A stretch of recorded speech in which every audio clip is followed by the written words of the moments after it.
about some examples of Fourier analysis that we can do in this course. So we've talked about basically analyzing a signal, whether it be for, again, bridges or just any generic signal that has is varying as a function of time.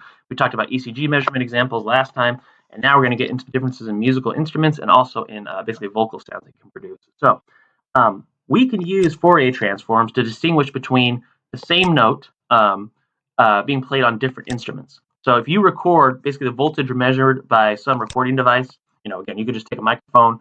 I actually literally did this. Some of this data is available in Mathematica. You could also just record it with your computer and your microphone, and then export that data voltage as a function of time, and do this, perform the same kind of Fourier analysis. So again, this is DFT.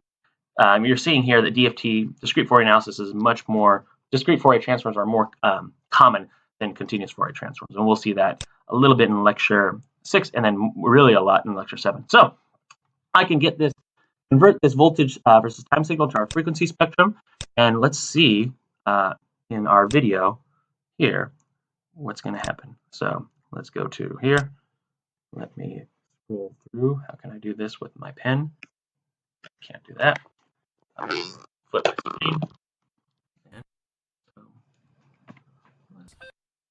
So that's piano, violin, flute,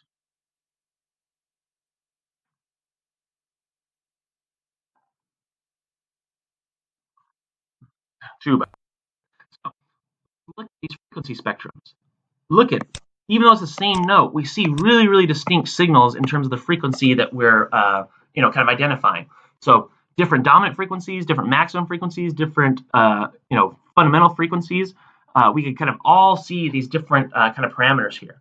So we could, again, create kind of this database or a catalog of, okay, this frequency signal for this note corresponds to this instrument. Or you could use these signals to, you could use this frequency spectrum if you like, let's say you like the kind of the note of the violin and the flute, maybe combine and create a new musical instrument. I know nothing about musical instruments, but you could combine essentially frequencies that you think are, aesthetically or, musically pleasing, essentially.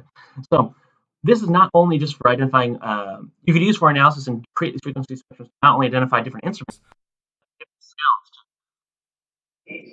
That's me. I recorded myself saying these words, so you should really appreciate. I looked like a crazy person when I was doing this in my office. But again, bat, a, e, o.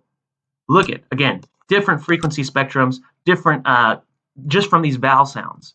So you can do this analysis. You could people have actually done Fourier analysis to kind of look at and examine the differences in vocal sounds produced by men and women, and it's kind of related due to the difference in the muscular structure of your vocal cords and kind of the frequency that generates as well. So we can distinguish between different vowel sounds: bat, beat, boot, hole, hole, haul, hail, heel, hal, hell, hill. You could distinguish between all these different words. So if you're, again, we're at Pacific, so we have basically our, music therapy and speech therapy program. This could be an important tool in order to kind of help, diagnose or kind of to analyze, like, is your speech improving, or what do we need to kind of focus on? Look at those frequency spectrums and make adjustments otherwise.